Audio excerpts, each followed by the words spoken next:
পৃথিবীতে একজন মানুষই শুধু জানতেন যে তিনি পৃথিবীতে কতদিন বাঁচবেন, সেটা হচ্ছে সাইয়েদনা আদম আলাইহিস সালাম। ওনাকে বলে দেওয়া হয়েছিল উমরুকা আলফু সানা, তুমি পৃথিবীতে বাঁচবে 1000 বছর। কয় বছর? সাইয়েদনা আদমের সামনে অনেকগুলো রূহ রাখা হলো। সাইয়েদনা আদম বললেন, এরা কারা? আল্লাহ বললেন, এরা হচ্ছে নাসালুক, তোমার বংশধর, পৃথিবীতে তোমার পর এরা পৃথিবীতে আসবে।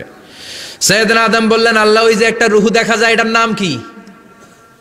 আল্লাহ বললেন, হাদা ইবনুকা দাউদ, এটা তোমার ছেলে দাউদ, সে দুনিয়াতে নবী হয়ে আসবে, তার ছেলে সুলাইমানও নবী হয়ে আসবে। সাইয়েদনা আদম বললেন, মাবুদ, আমার ছেলে দাউদের কত বছর হায়াত আপনি দিয়েছেন? আল্লাহ বললেন, 40 সানা, মাত্র 40 বছর, 4 ইয়ার্স, 40 বছর তোমার ছেলেটা বাঁচবে। ও আল্লাহ, আমি বাঁচবো কয় বছর? তুমি বাঁচবা 1000 বছর। সুবহানাল্লাহ। সাইয়েদনা আদম বললেন, মাবুদ, এত ফুটফুটে সুন্দর আমার ছেলে দাউদ, মাত্র 40 বছর দিলেন কেন? জিদ মিন উমরিহি, বাড়ায়া দেন। কি করেন? সুপারিশ করতেছে পোলার লাইগা। কে? বাবা। আল্লাহ আপনি বাড়ায়া দেন। আল্লাহকে বাড়ানো যাবে না, লেখা হয়ে গেছে। রুফিআতিল আকলাম ওয়া জাফফাতিস সুহুফ, কলম তুলে নেওয়া হয়েছে আর কালি শুকায় গেছে, আর কিছু করা যাবে? সাইয়েদনা আদম বললেন, মাবুদ, আমার 1000 বছর কেন দিলেন? আমার এই সুন্দর ফুটফুটে ছেলেটারে মাত্র শুধুমাত্র 40 বছর কেন দিলেন? ও মাবুদ, আমার 1000 বছরের দরকার নাই, আমার 1000 বছর থেকে 60 বছর আমি আমার ছেলেরে দিয়ে দিলাম। দাউদ আলাইহিস সালাম বাঁচবে 40 বছর, তো বাপ আদম যদি আরো 60 দেয়, 40 আর 60 মিলে কত হয়? 100। ভালো হিসাব বোঝে এরা, 100। আর আদম আলাইহিস সালাম পেয়েছিলেন 1000 বছর, 60 কমে গেলে রইল কত? 940 বছর পৃথিবীতে থাকার পরে মালাকুল মাউত চলে এসেছে। কারণ এটা on time, the death will come on time, it never late, কখনো দেরি হয় না। আল্লাহ বললেন, লিকুল্লি উম্মাতিন আজালুম ফাইযা জাআ আজালুহুম লা ইস্তাখিরুনা সাআতাও ওয়া লা ইস্তাকদিমুন। মৃত্যুর একটা নির্ধারিত সময় আমি বেঁধে দিয়েছি, অন টাইম, অন টাইমেই চলে আসে, 1 সেকেন্ড আগেও আসবে না, 1 সেকেন্ড পরেও আসবে না। 940 বছর বয়সে মালাকুল মাউত এসে হাজির, এসে বলল, জিতু আন আকবাদা রূহাক, রূহ কবজ করতে আসছি। আদম আলাইহিস সালাম বললেন, রূহ কবজ করতে আসছো মানে? আমি বাঁচবো তো 1000 বছর। কয় বছর?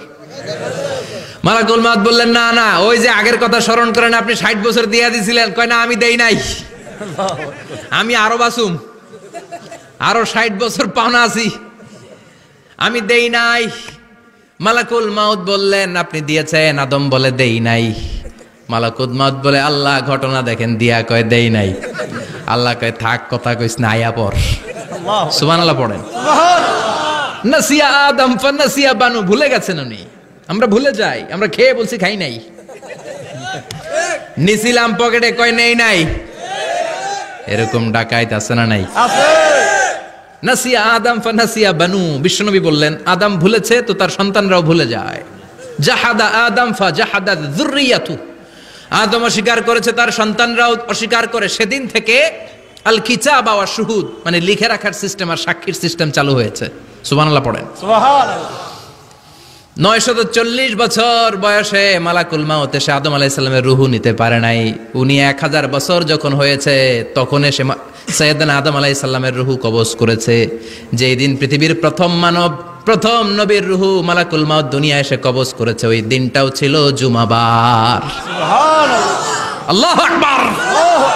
আবার বিশ্বনবী বললেন, লা তাকুমুস সাআহ ইল্লা ফি ইয়াউমিল জুমআহ ইযা যুলজিলাতিল আরদু জিলজালাহা ওয়া আখরাজাতিল আরদু আসকালাহা ইযা রুজ্জাতিল আরদু রাজ্জাও ওয়া বুসাতিল জিবালু বাসসা। কিয়ামতের দিন পৃথিবীটাকে একটা প্রকম্পন দিয়ে কাঁপিয়ে দিবে কে? মারাত্মক একটা ঝাঁকুনি দিবে আল্লাহ, পুরো পৃথিবীটা কেঁপে ভেঙে চুরে খান খান হয়ে যাবে। এই ঝাঁকুনি আর আর্থকোয়েক, ভূমিকম্প এর ঘটনাটা যেদিন ঘটবে ওই দিনটাও হচ্ছে জুমার দিন। চিৎকার করে পড়েন সুবহানাল্লাহ।